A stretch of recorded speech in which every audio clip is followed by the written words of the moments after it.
ನಮಸ್ಕಾರ ಗೆಳೆಯರಿ, stock market Kannada ಚಾನಲ್ಗೆ ಸ್ವಾಗತ ಸುಸ್ವಾಗತ. ಗೆಳೆಯರಿ, ವಿಡಿಯೋದಲ್ಲಿ ನಮ್ಮ ಮಾರ್ಕೆಟ್ ನ ಮೇಲೆ ನೆಗೆಟಿವ್ ಇಂಪ್ಯಾಕ್ಟ್ ಅನ್ನ ಮಾಡಬಹುದಾಗಿರುವಂತ ಒಂದು ಬ್ರೇಕಿಂಗ್ ಸುದ್ದಿಯ ಬಗ್ಗೆ ಕವರ್ ಮಾಡ್ತಾ ಇದ್ದೀನಿ. ಖಂಡಿತ ಸುದ್ದಿ ಅಂತೂ ನೆಗೆಟಿವ್ ಸುದ್ದಿನೇ, ಬಟ್ ಎಷ್ಟರ ಮಟ್ಟಿಗೆ ಇಂಪ್ಯಾಕ್ಟ್ ಮಾಡುತ್ತೆ ಅದನ್ನ ನಾವು ಕಾದ್ ನೋಡ್ಬೇಕಾಗಿದೆ. ಹಾಗಾದ್ರೆ ಏನ್ ಸುದ್ದಿ ಅದು?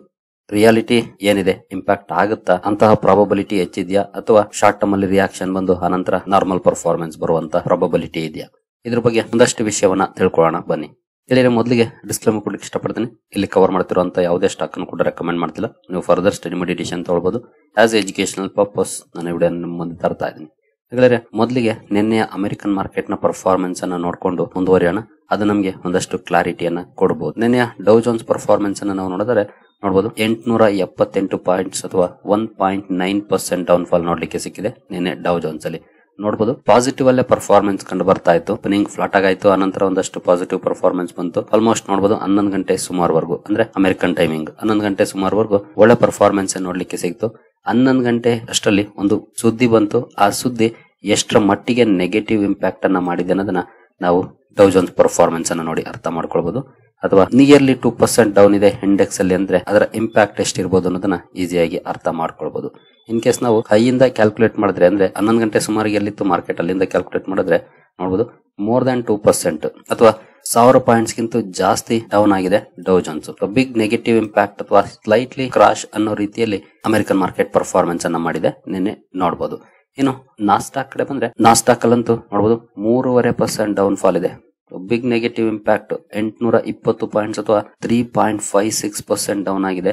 ಇಲ್ಲೂ ಕೂಡ ನೋಡಬಹುದು ಪಾಸಿಟಿವ್ ಅಲ್ಲೇ ಪರ್ಫಾರ್ಮೆನ್ಸ್ ಬರ್ತಾ ಇತ್ತು. ಬಟ್ ನ್ಯೂಸ್ ಬಂದ ನಂತರ ಯಾವ ರೀತಿ ನೆಗೆಟಿವ್ ಇಂಪ್ಯಾಕ್ಟ್ ಆಗಿದೆ ಅಂತ ನೋಡಬಹುದು. 3.8% ಡೌನ್ ಫಾಲ್ ಇದೆ 11 ಗಂಟೆ ಸುಮಾರಿಂದ, ಅಂದ್ರೆ ನಿಯರ್ಲಿ 4% ಡೌನ್ ಫಾಲ್ ನೋಡ್ಲಿಕ್ಕೆ ಸಿಕ್ಕಿತ್ತು ನಾಸ್ಟಾಕ್ ಅಲ್ಲಿ ನಿನ್ನೆ ಹೈ ಇಂದ ಕ್ಯಾಲ್ಕುಲೇಟ್ ಮಾಡಿದ್ರೆ. ಇಷ್ಟು ದೊಡ್ಡ ಮಟ್ಟದ ನೆಗೆಟಿವ್ ರಿಯಾಕ್ಷನ್ ಯಾಕೆ ಬಂತು? ಈ ವಿಚಾರಕ್ಕೆ ನಾವು ಬರೆದರೆ ಇದಕ್ಕೆ ಪ್ರಮುಖ ಕಾರಣ ಅಂತಂದ್ರೆ ನಮ್ಮ ಟ್ರಂಪ್ ಅಣ್ಣ ಡೊನಾಲ್ಡ್ ಟ್ರಂಪ್ ಅವರಿಂದ ನಿನ್ನೆ ಕೆಲವೊಂದು ಸುದ್ದಿಗಳು ಬಂದವೆ. ಆಕ್ಚುಲಿ ಡಿಸಪಾಯಿಂಟ್ಮೆಂಟ್ ಅಥವಾ ಫ್ರಸ್ಟ್ರೇಟೆಡ್ ವ್ಯಕ್ತಿ ಅಂತಾನೆ ಹೇಳ್ಬೋದು ನಿನ್ನೆಗೆ. ಯಾಕೆಂತಂದ್ರೆ ಟ್ರಂಪ್ ಅಣ್ಣ ತುಂಬಾ ಎಕ್ಸ್ಪೆಕ್ಟೇಷನ್ ಇಟ್ಕೊಂಡಿದ್ರು ನೊಬೆಲ್ ಪೀಸ್ ಪ್ರೈಸ್ ಬಗ್ಗೆ. ನೊಬೆಲ್ ಪೀಸ್ ಪ್ರೈಸ್ ಅಂತೂ ಸಿಗ್ಲಿಲ್ಲ, ಆ ಒಂದು ಡಿಸಪಾಯಿಂಟ್ಮೆಂಟ್ ಕೂಡ ಇತ್ತು. ಆನಂತರ ಇನ್ನೊಂದು ಅಪ್ಡೇಟ್ ಬಂದಿದ್ರೆ ಟ್ರಂಪ್ ಅಣ್ಣನೇ ಕೊಟ್ಟಿದ್ದಾರೆ. ನೋಡಬಹುದು S&P 500 drops most in 6 months on Trump tariff spat with China. ನಿಮ್ಗೆಲ್ರಿಗೂ ಗೊತ್ತಿರೋದಾಗೆ ಚೀನಾದ ಮೇಲೆ ಟ್ಯಾರಿಫ್ ಹಾಕಿರ್ಲಿಲ್ಲ. ಆಕ್ಚುಲಿ 25% ಎಲ್ಲ ದೇಶದ ಮೇಲೆ ಜಾರಿಗೆ ಬಂದಿತ್ತು, ಆದ್ರೆ ಅಡಿಷನಲ್ ಟ್ಯಾರಿಫ್ ಹಾಕಿರ್ಲಿಲ್ಲ ಭಾರತದ ಮೇಲೆ ಹಾಕದಾಗೆ. ಯಾಕಂದ್ರೆ ಅವ್ರ ಮೇಲೆ ಟ್ಯಾರಿಫ್ ಹಾಕಿದ್ರೆ ಅಮೆರಿಕಾಗೆ ಹೊಡೆತ ಜಾಸ್ತಿ ಬೀಳುತ್ತೆ ಅನ್ನೋ ಬಗ್ಗೆ ಅವ್ರಿಗೆ ಗೊತ್ತಿತ್ತು, ಅರಿವಿತ್ತು. ಹಾಗಾಗಿ ಟ್ಯಾರಿಫ್ ಹಾಕಿರ್ಲಿಲ್ಲ. ಬಟ್ ಈಗ ಟ್ಯಾರಿಫ್ ಹಾಕುವಂತ ಮಾತುಗಳು ಕೇಳಿ ಬಂದಿದ್ದಾವೆ. ಅದನ್ನ ಸ್ವತಃ ಟ್ರಂಪ್ ಅಣ್ಣನೇ ಹೇಳಿದ್ದಾರೆ. ಬಟ್ ಆನಂತರ ಕೆಲವೊಂದು ಕ್ಲಾರಿಫಿಕೇಶನ್ ಕೂಡ ಕೊಟ್ಟಿದ್ದಾರೆ. ಬಟ್ ಮಾರ್ಕೆಟ್ ಗೊತ್ತಲ್ಲ, ರಿಯಾಕ್ಷನ್ ಬಂದೇ ಬರುತ್ತೆ. ನೋಡಬಹುದು Trump slaps 100% tariff on all Chinese goods from November 1st after Beijing limits rare earth mineral shipments.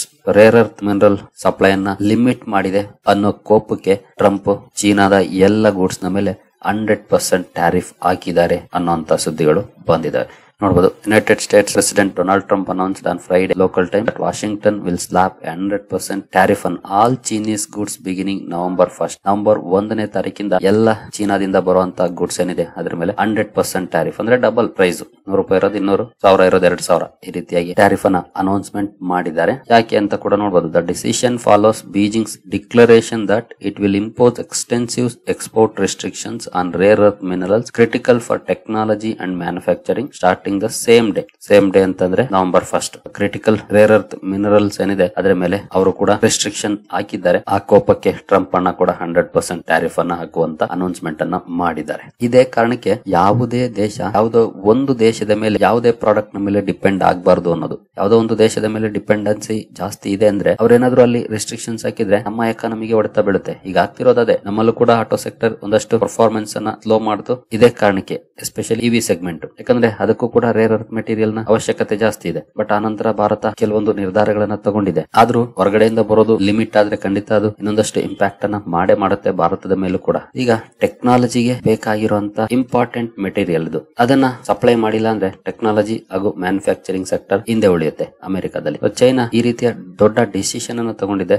ಇದೇ ಕಾರಣಕ್ಕೆ ಡೊನಾಲ್ಡ್ ಟ್ರಂಪ್ ಕೂಡ 100% ಟ್ಯಾರಿಫ್ ಹಾಕುವಂತ ಮಾತುಗಳನ್ನಾಡಿದ್ದಾರೆ. ಮಾತುಗಳನ್ನಾಡೋದಕ್ಕಿಂತ ಅನೌನ್ಸ್ಮೆಂಟ್ ಮಾಡಿದ್ದಾರೆ ಅಂತ ಹೇಳಿದೆ ಈ ರಿಪೋರ್ಟ್. ನೋಡಬಹುದಿಲ್ಲ, Donald Trump announced on Friday. But ಯಾವಾಗ ಮಾರ್ಕೆಟ್ ಬಿಗ್ ರಿಯಾಕ್ಷನ್ ಮಾಡ್ತೋ, ನಿಯರ್ಲಿ 2% ಡೌ ಜೋನ್ಸ್ ಹಾಗೂ 3.5% ನಾಸ್ಟಾಕ್ ಡೌನ್ ಆಯ್ತು, ಆನಂತರ ಟ್ರಂಪ್ ಅಣ್ಣನ ಕಡೆಯಿಂದ ಒಂದು ಕ್ಲಾರಿಫಿಕೇಶನ್ ಕೂಡ ಬಂದಿದೆ ನೋಡಬಹುದು. Trump clarifies meeting with C not cancelled, says will see what happens on China tariff. ಅಂದ್ರೆ ಸಿ ಜಿನ್ಪಿಂಗ್ ಜೊತೆ ಮೀಟಿಂಗ್ ಇತ್ತು, ಅಂದ್ರೆ ಡಿಸೈಡ್ ಆಗಿತ್ತು ಮೀಟಿಂಗ್ ಇರುತ್ತೆ ಮುಂದಿನ ದಿನಗಳಲ್ಲಿ ಅಂತ.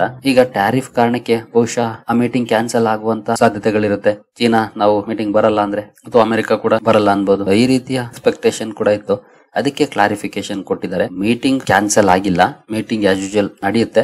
ಬಟ್ ಟ್ಯಾರಿಫ್ ಬಗ್ಗೆ ಏನಾಗುತ್ತೆ ನೋಡ್ಬೇಕು ಮುಂದಿನ ದಿನಗಳಲ್ಲಿ ಅಂತ ಹೇಳಿದ್ದಾರೆ. ಅಂದ್ರೆ ಮೀಟಿಂಗ್ ನ ನಂತರ ಟ್ಯಾರಿಫ್ ಅಲ್ಲಿ ಬದಲಾವಣೆಗಳಾಗಬಹುದು. ಇನ್ ಕೇಸ್ ಅವರು ರೇರ್ ಅರ್ತ್ ಸಪ್ಲೈನ ನಿಲ್ಸಲ್ಲ ಅಂದ್ರೆ, ರೆಸ್ಟ್ರಿಕ್ಟ್ ಮಾಡಲ್ಲ ಅಂತಂದ್ರೆ ಅನಂತರ ಟ್ಯಾರಿಫ್ ವಾಪಸ್ ತಗೊಳ್ಬಹುದೇನೋ ಗೊತ್ತಿಲ್ಲ. ಬಟ್ ಮೀಟಿಂಗ್ ಕ್ಯಾನ್ಸಲ್ ಆಗಿಲ್ಲ ಅಂತ ಡೊನಾಲ್ಡ್ ಟ್ರಂಪ್ ಅವರು ಹೇಳಿದ್ದಾರೆ. ಗೊತ್ತಿಲ್ಲ, ಇನ್ ಕೇಸ್ ನಾಳೆ ನಾಡಿದ್ರಲ್ಲಿ ಚೈನಾ ನಾವು ಮೀಟಿಂಗ್ ಅಟೆಂಡ್ ಮಾಡಲ್ಲ ಅಂತ ಅವರೇ ಕ್ಯಾನ್ಸಲ್ ಮಾಡಿದ್ರೆ, ಡೊನಾಲ್ಡ್ ಟ್ರಂಪ್ ಕ್ಯಾನ್ಸಲ್ ಮಾಡ್ಲಿಲ್ಲ ಅಂದ್ರೆ ನಾವೇ ಮಾಡ್ತೀವಿ ಅಂದ್ರೆ ನೀವು ಹಾಕೊಳ್ಳಿ 100% ಟ್ಯಾರಿಫ್ ಅನ್ನ ಅಂತಂದ್ರೆ. ಯಾಕಂದ್ರೆ ಅಮೆರಿಕಾಗೆ ಚೀನಾದ ಅವಶ್ಯಕತೆ ಜಾಸ್ತಿ ಇರೋದು ಈಗ. ಯಾಕಂದ್ರೆ ಸಾಕಷ್ಟು ಇಂಪಾರ್ಟೆಂಟ್ ಆಗಿರುವಂತ ಸಪ್ಲೈಸ್ ಚೈನಾದಿಂದ ಹೋಗುತ್ತೆ ಮ್ಯಾನುಫ್ಯಾಕ್ಚರಿಂಗ್ ಹಾಗೂ ಟೆಕ್ ಸೆಕ್ಟರ್ ಗೆ. ಅಲ್ಲಿ ಸಪ್ಲೈ ಚೈನ್ ವರ್ಕ್ ಆಗಿಲ್ಲ ಅಂದ್ರೆ tech and manufacturing sector under performance ಮಾಡುತ್ತೆ, ಮಾರ್ಕೆಟ್ ಕ್ರಾಶ್ ಆಗುವ ಎಲ್ಲಾ ಸಾಧ್ಯತೆಗಳಿರುತ್ತೆ. ಜೊತೆಗೆ ಅಮೆರಿಕದ ಎಕಾನಮಿಗೂ ಕೂಡ ಹೊಡೆತ ಬೀಳುವಂತ ಚಾನ್ಸಸ್ ಇರುತ್ತೆ.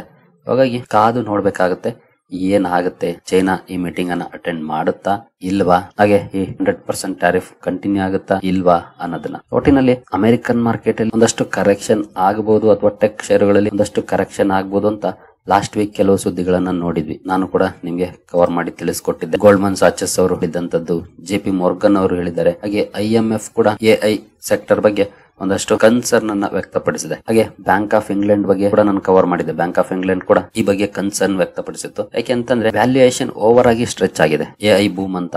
ಹಾಗಾಗಿ ಇಂತಹ ಸಂದರ್ಭದಲ್ಲಿ ಒಂದು ಸಣ್ಣ ನ್ಯೂಸ್ಗೂ ದೊಡ್ಡದಾಗಿ ರಿಯಾಕ್ಷನ್ ಬರುತ್ತೆ. ಆಕ್ಚುಲಿ ಇದು ಬಂದಿರೋದೇನ್ ಸಣ್ಣ ನ್ಯೂಸ್ ಅಲ್ಲ, ದೊಡ್ಡ ನ್ಯೂಸ್ ಏನ. ಟೆಕ್ ಬೇಕಾಗಿರುವಂತ ಇಂಪಾರ್ಟೆಂಟ್ ಮೆಟೀರಿಯಲ್ ಅನ್ನ ಸಪ್ಲೈ ಮಾಡೋದನ್ನ ಸ್ಟಾಪ್ ಮಾಡಿದ್ರೆ ಅಂತಂದ್ರೆ ಗ್ರೋತ್ ಕುಂಠಿತ ಆಗುವಂತ ಚಾನ್ಸಸ್ ಇದ್ದೇ ಇರುತ್ತೆ. ಹಾಗಾಗಿ ರಿಯಾಕ್ಷನ್ ಅಂತೂ ಬಂದಿದೆ ಅಂತಾನೆ ಹೇಳ್ಬೋದು. ಇನ್ನು ಗ್ಲೋಬಲ್ ಮಾರ್ಕೆಟ್ಸ್ ಅಲ್ಲಿ ಯಾವ ರೀತಿ ರಿಯಾಕ್ಷನ್ ಬಂತು ನಿನ್ನೆ, ಎಸ್ಪೆಷಲಿ ಈ ಸುದ್ದಿ ಬಂದ ಮೇಲೆ ಅಂತ ನೋಡಿದ್ರೆ ನೋಡಬಹುದು. ಯುರೋಪಿಯನ್ ಮಾರ್ಕೆಟ್ಸ್ ಈ ಸುದ್ದಿ ಬರೋಷ್ಟರಲ್ಲಿ ಯಾವೆಲ್ಲ ಮಾರ್ಕೆಟ್ ಓಪನ್ ಇದ್ವು ಅವುಗಳಲ್ಲೆಲ್ಲ ಯಾವ ರೀತಿ ಡೌನ್ ಫಾಲ್ ಇದೆ ಅಂತ. 1.5, 1.38, 0.73, 0.4, 0.86, 1.53, 1.75, 1.87, 0.69, 1.74 ಈ ರೀತಿಯ ಡೌನ್ ಫಾಲ್ ನಿನ್ನೆ ನೋಡ್ಲಿಕ್ಕೆ ಸಿಕ್ಕಿದೆ.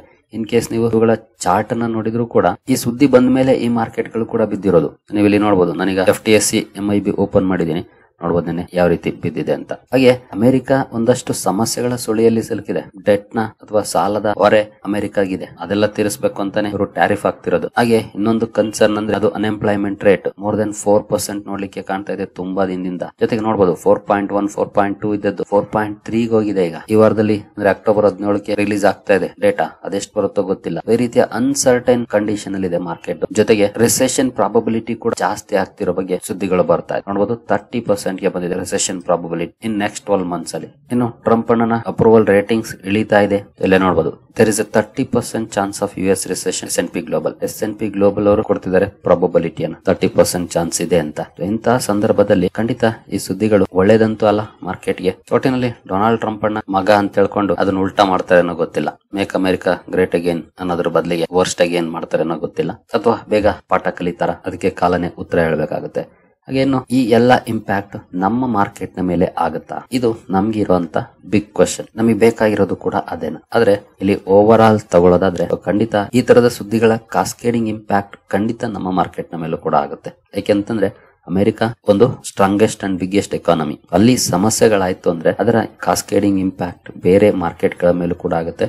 ಜೊತೆಗೆ ಅದರಲ್ಲೂ ಎಮರ್ಜಿಂಗ್ ಮಾರ್ಕೆಟ್ ಗಳ ಮೇಲೆ ಸ್ವಲ್ಪ ಜಾಸ್ತಿನೇ ಇರುತ್ತೆ. ಆದ್ರೆ ಇಲ್ಲಿ ನಮಗಿರುವಂತ ಒಂದೇ ಒಂದು ಸಪೋರ್ಟ್ ಏನಂತಂದ್ರೆ ನಮ್ಮ ಡೊಮೆಸ್ಟಿಕ್ ಗ್ರೋತ್ ಚೆನ್ನಾಗಿದೆ. ಅಟ್ ದ ಸೇಮ್ ಟೈಮ್ ನಮ್ಮ ಮಾರ್ಕೆಟ್ ಪೀಕ್ ಅಲ್ಲಿ ಇಲ್ಲ. ಮಾರ್ಕೆಟ್ ಈಗಾಗಲೇ ಕರೆಕ್ಷನ್ ಅಲ್ಲಿ ಇದೆ. ಹಲವಾರು ಸ್ಟಾಕ್ ಗಳು ಈಗಲೂ ಕೂಡ 30-40% ಕರೆಕ್ಷನ್ ಅಲ್ಲೇ ಇದಾವೆ. ಇನ್ನು ಕಮ್ ಬ್ಯಾಕ್ ಮಾಡಿ ಆಲ್ ಟೈಮ್ ಹೋಗಿರುವಂತಹ ಚಾನ್ಸಸ್ ತುಂಬಾ ಕಡಿಮೆ ಇದಾವೆ. ಹಾಗಾಗಿ ಇದರ ಕಾಸ್ಕೇಡಿಂಗ್ ಇಂಪ್ಯಾಕ್ಟ್ ಆದ್ರೂ ಕೂಡ ದೊಡ್ಡ ಮಟ್ಟದಲ್ಲಿ ಆಗುವಂತಹ ಪ್ರಾಬಬಿಲಿಟಿ ಕಡಿಮೆ ಇದೆ ಅಂತಾನೆ ಹೇಳ್ಬೋದು ಈಗಿನ ಪರಿಸ್ಥಿತಿಯನ್ನ ನೋಡ್ಕೊಂಡ್ರೆ. ಜೊತೆಗೆ FIS ನಿಧಾನಕ್ಕೆ ಕಮ್ ಬ್ಯಾಕ್ ಮಾಡ್ತಿದ್ದಾರೆ. ನಿನ್ನೆ ಕೂಡ ಒಂದಷ್ಟು ನೆಟ್ ಬೈಯಿಂಗ್ ಅನ್ನ ಮಾಡಿದ್ದಾರೆ. ಲಾಸ್ಟ್ 3-4 ಸೆಷನ್ಸ್ ಅಲ್ಲಿ ನೆಟ್ ಬೈಯರ್ಸ್ ಆಗಿದ್ದಾರೆ. ಇನ್ ಕೇಸ್ ಅಮೆರಿಕದಲ್ಲಿ ಅಥವಾ ಎಸ್ಪೆಷಲಿ ಟೆಕ್ ಸ್ಟಾಕ್ ಗಳಲ್ಲಿ ಕರೆಕ್ಷನ್ ಕಂಡು ಬರಕ್ ಶುರುವಾಯ್ತು ಅಂದ್ರೆ ಅಲ್ಲಿಂದ ತೆಗೆದು ಅವರು ಖಂಡಿತ ಅದನ್ನ ಎಮರ್ಜಿಂಗ್ ಮಾರ್ಕೆಟ್ ಗಳ ಕಡೆ ಹಾಕ್ತಾರೆ. ಹಾಗಾಗಿ ನಮಗೆ FIS ಇನ್ಫ್ಲೋ ಕೂಡ ಬರುವಂತ ಚಾನ್ಸಸ್ ಜಾಸ್ತಿ ಆಗುತ್ತೆ. ಸೋಮವಾರ ಸ್ವಲ್ಪ ಮಟ್ಟಿಗೆ ಕರೆಕ್ಷನ್ ಆಗ್ಬಹುದು ಅಥವಾ ನೆಕ್ಸ್ಟ್ ವೀಕ್ ಅಲ್ಲಿ ಸ್ವಲ್ಪ ಪ್ರೆಷರ್ ಅಲ್ಲೇ ಮಾರ್ಕೆಟ್ ಮೂವ್ ಆಗ್ಬಹುದು. ಆದ್ರೆ ಆ ನಂತರ ಆಗ್ಲಿ ನಮ್ಮ ಮಾರ್ಕೆಟ್ ಅಲ್ಲಿ ಒಂದಷ್ಟು ಸ್ಟೆಬಿಲಿಟಿ ಕಾಣುವಂತ ಪ್ರಾಬಬಿಲಿಟಿ ಜಾಸ್ತಿ ಇದೆ ಅಂತ ಹೇಳ್ಬೋದು.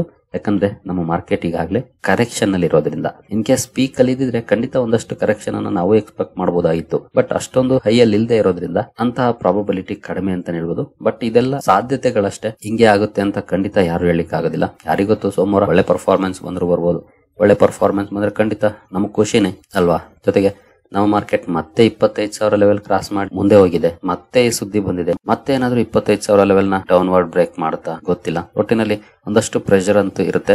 ಜೊತೆಗೆ ಅಲ್ಲಿ ಇನ್ನೊಂದು ಒಳ್ಳೆ ಸುದ್ದಿ ಏನಂತಂದ್ರೆ ಇವತ್ತು ನಾಳೆ ಮಾರ್ಕೆಟ್ ರಜೆ ಇರೋದು. ಯಾಕೆಂದ್ರೆ ಈ 2 ದಿನದಲ್ಲಿ ಏನೆಲ್ಲ ನೆಗೆಟಿವ್ ಆಗ್ಬೋದು ಅನ್ನೋದನ್ನ ಮಾರ್ಕೆಟ್ ಅನಲೈಸ್ ಮಾಡಕ್ಕೆ ಸಮಯ ಇದೆ. ಬಿಗ್ ಇನ್ವೆಸ್ಟರ್ಸ್ ಅನಲೈಸ್ ಮಾಡ್ತಾರೆ. ಹಾಗಾಗಿ ಸಮಯ ಇರೋದ್ರಿಂದ ಬಹುಶಃ ಸ್ವಲ್ಪ ಅಂದ್ರೂ ಆಶ್ಚರ್ಯ ಪಡುವಂತದ್ದೇನಿರೋದಿಲ್ಲ. ಅಂದ್ರೆ ಒಳ್ಳೆ ಪರ್ಫಾರ್ಮೆನ್ಸ್ ಬಂದ್ರು ಆಶ್ಚರ್ಯ ಪಡುವಂತದ್ದೇನಿರೋದಿಲ್ಲ, ಪಾಸಿಬಿಲಿಟೀಸ್ ಅನ್ನ ನೋಡಿದ್ಮೇಲೆ. ಒಟ್ಟಿಗೆ ಸ್ವಲ್ಪ ಪ್ರೆಷರ್ ಅಂತೂ ಮಾರ್ಕೆಟ್ ಮೇಲೆ ಇದ್ದೇ ಇರುತ್ತೆ. ಬಟ್ ನೋಡೋಣ ಎಷ್ಟರ ಮಟ್ಟಿಗೆ ಮಾರ್ಕೆಟ್ ಪರ್ಫಾರ್ಮೆನ್ಸ್ ಅನ್ನ ಮಾಡುತ್ತೆ ಅಂತ. ಏನೋ ನಿನ್ನೆ ಗಿಫ್ಟ್ ನಿಫ್ಟಿಯಲ್ಲಿ ನೋಡಬಹುದು, ನಿನ್ನೆಲ್ಲ ಇವತ್ತೆ 197 ಪಾಯಿಂಟ್ಸ್ ಅಥವಾ 0.78% ಡೌನ್ ಪರ್ಫಾರ್ಮೆನ್ಸ್ ನೋಡ್ಲಿಕ್ಕೆ ಸಿಕ್ಕಿದೆ. ಅಂದ್ರೆ ಏನು, ಈ ಎಲ್ಲಾ ಸುದ್ದಿಗಳು ಬಂದ್ವು. ಆಮೇಲೆ ಗಿಫ್ಟ್ ನಿಫ್ಟಿಯಲ್ಲಿ ಒಂದಷ್ಟು ನೆಗೆಟಿವ್ ರಿಯಾಕ್ಷನ್ ಕೂಡ ಈಗಾಗಲೇ ಬಂದಿದೆ. ನೋಡೋಣ, ಒಟ್ಟಿನಲ್ಲಿ ಮಾರ್ಕೆಟ್ ರಿಕವರ್ ಮಾಡುತ್ತೇನೋ ಅಂತ ಅನ್ಸೋವಷ್ಟರಲ್ಲಿ ಯಾವುದೋ ಒಂದು ಬ್ಯಾಡ್ ನ್ಯೂಸ್ ಬರ್ತಾ ಇದೆ. FIS ಕೂಡ ಕಮ್ ಬ್ಯಾಕ್ ಮಾಡ್ತಾ ಇದ್ರು. ಬಟ್ FIS ಕಮ್ ಬ್ಯಾಕ್ ನ ಮೇಲೆ ಇಂಪ್ಯಾಕ್ಟ್ ಮಾಡುವಂತ ಪ್ರಾಬಬಿಲಿಟಿ ಕಡಿಮೆ. ಈಗ ಆಲ್ಮೋಸ್ಟ್ ತುಂಬಾನೇ ಮಾರ್ಬಿಟ್ಟಿದ್ದಾರೆ. ಈಗ ಬೈಯಿಂಗ್ ಸ್ಟಾರ್ಟ್ ಮಾಡಿದ್ದಾರೆ. ಎಸ್ಪೆಷಲಿ ಅಮೆರಿಕನ್ ಮಾರ್ಕೆಟ್ ಬೀಳುತ್ತೆ ಅಂದ್ರೆ ಅಲ್ಲಿಂದ ತೆಗೆದು, ಯಾಕಂದ್ರೆ ಅದು ಪೀಕ್ ಅಲ್ಲಿ ಇದೆ, ಎಲ್ಲಿ ವ್ಯಾಲ್ಯೂಯೇಷನ್ ಕಡಿಮೆ ಇದೆ ಅಂತ ಕಡೆ ಅಲೋಕೇಟ್ ಮಾಡ್ತಾರೆ. ಹಾಗಾಗಿ ಇಂಡಿಯನ್ ಮಾರ್ಕೆಟ್ಸ್ ಖಂಡಿತ ಅಟ್ರಾಕ್ಟಿವ್ ಆಗಿ ಕಾಣಬಹುದು. ಹಾಗಾಗಿ FIS ಕಮ್ ಬ್ಯಾಕ್ ಕೂಡ ನೋಡ್ಲಿಕ್ಕೆ ಸಿಗುವಂತ ಪ್ರಾಬಬಿಲಿಟಿ ಈ ಮೂಲಕ ಜಾಸ್ತಿ ಆಗುತ್ತೆ. ನೋಡೋಣ ಸೋಮವಾರ ಯಾವ ರೀತಿ ಪರ್ಫಾರ್ಮೆನ್ಸ್ ಬರುತ್ತೆ ಅಂತ. Let's go for the best. ಸರಿ ಗೆಳೆಯರಿ, ಈ ವಿಡಿಯೋ ನಿಮಗೆ ಇಷ್ಟ ಆಗಿದೆ ಅನ್ಕೊಳ್ತೀನಿ. ಹಾಗೆ ನಮ್ಮ ತರಬೇತಿ ಕಾರ್ಯಕ್ರಮದಲ್ಲಿ ನಿಮ್ಗೆ ಯಾರಿಗಾದ್ರೂ ಇಂಟ್ರೆಸ್ಟ್ ಇದ್ರೆ ಇಮೇಲ್ ಮೂಲಕ ಸಂಪರ್ಕ ಮಾಡಬಹುದು. ಇನ್ನು ಹೆಚ್ಚಿನ ಮಾಹಿತಿಯನ್ನು ನಾವು ಇಮೇಲ್ ಮೂಲಕ ನಿಮಗೆ ಕೊಡ್ತೇವೆ. ಸರಿ ಗೆಳೆಯರಿ, ಮುಂದಿನ ವಿಡಿಯೋದಲ್ಲಿ ಸಿಗೋಣ. ಅಲ್ಲಿವರೆಗೂ ಜೈ ಹಿಂದ್, ಜೈ ಕರ್ನಾಟಕ.